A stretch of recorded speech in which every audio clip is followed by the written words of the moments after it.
Hello வணக்கம், இது உங்கள் சிவி ஜோன். சொல்லணும் எப்படி இருக்கீங்க? இப்போ பார்த்தீங்கன்னா ஸ்கூல் டாஸ்க் ஓரளவுக்கு சூப்பர் அப்படி சொல்லலாம். எல்லோரும் ஓரளவுக்கு இன்ட்ரெஸ்ட் இனிஷியேட்டிவ் எடுக்கிறாங்க. ஒரு சில பேர் கொஞ்சம் ஏனோதானம் தான் போயிட்டுருக்கு. பட் இதுக்கு முன்னாடி வந்துட்டு எவ்வளோ அழகாக பண்ணுவாங்க, அந்த அழகெல்லாம் கொஞ்சம் கம்மி தான். அது வந்து மாற்றுக்கட்டே கிடையாது. ஒருத்தங்க தனித்தனி கேரக்டர் எடுத்து முன்னாடியில் பண்ணுவாங்க. அவங்களோட கேரக்டரை வந்து செல்ஃபாக வந்துட்டு மேட் பண்ணுவாங்க. பட் இங்கே வந்து அந்த மாதிரி இருக்கிறது கொஞ்சம் கம்மியாக இருக்குது. ஒரு சில பேர் நல்லா சூப்பராகவே பண்ணுறாங்க. எஸ்பெஷலி விக்ரம், விஜய், பார்வதி, அதுக்கப்புறம் எஃப்ஜே, நம்ம அமித் அவங்களாம் சொல்லலாம், நம்ம பிரஜன்லாம் சொல்லலாம். ஸோ இப்போ வந்துட்டு எல்லாமே கீர்த்தி சுரேஷ் அவங்களாம் போனதுக்கப்புறம் பிக் பாஸ் வந்து டப்புன்னு வந்துட்டு ஒரு விஷயத்தை அனௌன்ஸ் பண்ணுறாரு. எல்லாருக்கும் கதி கலங்கு.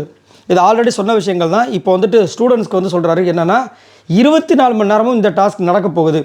ஸோ ஸ்கூல் முடிஞ்சவொன்னே ஹாஸ்டல் லைஃப்பில் நீங்கள் வந்துட்டு உங்களுடைய அந்த ஸ்டூடெண்ட்ஸ் கொடுக்கப்பட்ட விஷயத்தை நீங்கள் கண்டினியூ பண்ணணும். அவங்க வார்டனுக்கு உண்டான விஷயங்களை வந்து கண்டினியூ பண்ணணும்.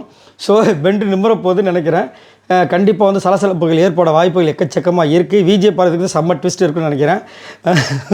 ஏன்னா ஆல்ரெடி வந்து கமருதீன், அதுக்கப்புறம் அரோரா, திவ்யா இவங்கெல்லாம் வந்துட்டு அந்த டீமில் இருக்காங்க. எது ஸ்டூடெண்ட்ஸில் வார்டன்னு இருக்கிறது வந்துட்டு விஜய் பார்வதி, அதுக்கப்புறம் அசிஸ்டன்ட் வார்டனாக இருக்கிறது நம்ம எஃப்ஜே. ஸோ பயங்கரமான கிளாஷஸில் வரப்போகுது. ஸோ சொல்லிட்டார் பிக் பாஸ். அதே மாதிரி காலையில் எந்திரிச்ச உடனே நீங்கள் குளித்து முடிச்சு எல்லாம் முடிஞ்சு ஸ்ட்ரெயிட்டாக கிளாஸ்க்கு போயிடுங்க. இது வந்து 24 மணி நேரம் நடக்க போகுது. தற்காலிக இடைவெளி இந்த டாஸ்க் நிறுத்தப்படுகிறது. அது மாதிரி எதுவுமே நடக்க போகிறது கிடையாது. இந்த வாரம் முழுக்க இதுதான். நானாக வந்து ஏதாவது இந்த திடீர்னு சொன்னால் தான் ஆச்சு. அது இல்லாமல் நீங்கள் கண்டினியூ பண்ணிகிட்டே இருக்கணும் அப்படின்ற மாதிரி ஒரு சூப்பரான விஷயத்த சொல்லியிருக்காரு. ஸோ இதில் ஏதாவது கண்டென்ட் வருதா? ஏன்னா அதுக்கப்புறம் பார்த்தீங்கன்னா பெருசாக வந்துட்டு வந்த மாதிரி இல்லை. இன்னும் ஏதாவது மெருகேற்றுற மாதிரி ஏதாவது சம்பவங்கள் பண்ணுவாங்கன்னு பார்க்குறேன். பட் ரொம்ப அப்படியே மட்டமாக போகுது. அங்கங்கே வந்து சும்மா வன்மத்தை இது பண்ணிட்டு. ஆனால் சுபிக்ஷா சூப்பராக பண்ணுறாங்க. அதை யாரெல்லாம் நோட் பண்ணிங்கன்னு சொல்லுங்கள்.